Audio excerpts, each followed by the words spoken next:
பொதுவாக அதிக காய்ச்சலுடன் மருத்துவமனைக்கு வருவோருக்கு முதல் 3 நாட்களுக்கு காய்ச்சலுக்கான சிகிச்சை அளிக்கப்படுகிறது. பின்னர் உடலில் நோய் எதிர்ப்பு சக்தி கொண்ட வெள்ளை அணுக்களின் மொத்த அளவு பரிசோதனை செய்யப்படுகிறது. இதில் இரத்தத்தில் வெள்ளை இரத்த அணுக்களின் அளவு தொடர்ந்து கண்காணிக்கப்பட்டு அதற்கேற்ப சிகிச்சை கொடுக்கப்படுகிறது.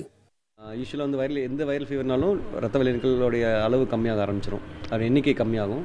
அடுத்து வந்து ரத்த தட்டுக்கள் பிளேட்லெட்ஸ்னு சொல்லுவாங்க, அதுவும் கம்மியாக ஆரம்பிக்கும். மூணாவது இன்னொரு விஷயம் என்னென்னு பார்த்தீங்கன்னா பேக்கடு செல் வால்யூம்னு சொல்லுவாங்க இங்கிலீஷில். அது பேர் கன அளவுன்னு சொல்லுவாங்க, கல அளவுன்னு சொல்லுவாங்க. அந்த மூணையும் தான் நம்ம வாட்ச் பண்ணணும். இந்த மூணையும் வாட்ச் பண்ணிவிட்டு இது வந்து எவ்வளோ இந்த பேக்கடு செல் வால்யூம்ங்கிறத பொறுத்து நம்ம ஃப்ளூயிட் மெயின்டெனன்ஸ் பண்ணணும். ஃப்ளூயிட் மெயின்டெனன்ஸ் ட்ரிப்ஸ்னு சொல்லுவாங்க. இரத்த வட்டுக்கள் அளவு 40,000க்கும் குறைவாக இறங்கும் போது புதிய இரத்தமோ அல்லது இரத்த வட்டுக்கள் நிறைந்த பிளாஸ்மாவோ உடலில் ஏற்றப்படுகிறது.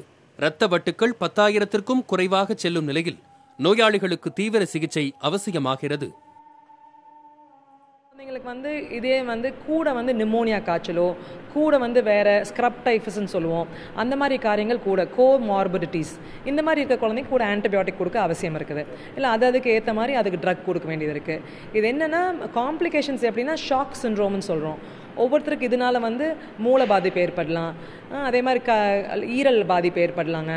ஒவ்வொருத்தருக்கு யூரின் ஒழுங்காக வரையாமல் கிட்னி பாதிப்பு ஏற்படலாம். ஸோ அந்த டெங்கி வந்து அதனோட காம்ப்ளிகேஷன்ஸ்னால எந்த உறுப்புனாலும் அட்டாக் பண்ணும். சிகிச்சை முடிந்து வீடு செல்லும் நிலையிலும் 1 வார காலத்திற்கு முறையான கண்காணிப்பும் உணவு கட்டுப்பாடுகளும் அவசியம் என்கின்றனர் மருத்துவர்கள். டெங்கு பாதிப்பிற்கான சிகிச்சை முறைகள் எளிய முறையில் இருந்த போதிலும் மருத்துவர்களுடைய தொடர் கண்காணிப்பும் மருத்துவர்களின் ஆலோசனையை பின்பற்றுவதும் மிகவும் முக்கியமான காரணிகளாக மருத்துவர்கள் தெரிவிக்கின்றனர். புதிய தலைமுறைக்காக திருப்பூரிலிருந்து ஒளிப்பதிவாளர் ராஜாவுடன் சுதீஷ்.